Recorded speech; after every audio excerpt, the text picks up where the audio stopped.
Channel. இன்னைக்கு நீங்கள் என்ன பார்க்க போறீங்கன்னா கிச்சன் செட்டு தான் பார்க்க போறீங்க. வாங்க வீடியோக்குள்ள போகலாம்.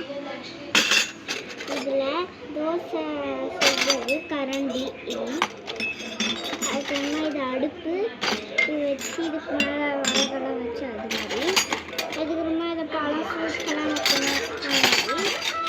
அதுக்கப்புறமா சாப்பாடெல்லாம் வச்சு அது மாதிரி சாப்பாடு எடுக்கிற கரண்டி.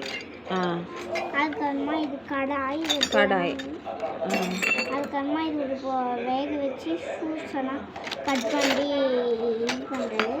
அடுத்து இது வந்து ஸ்பூன்.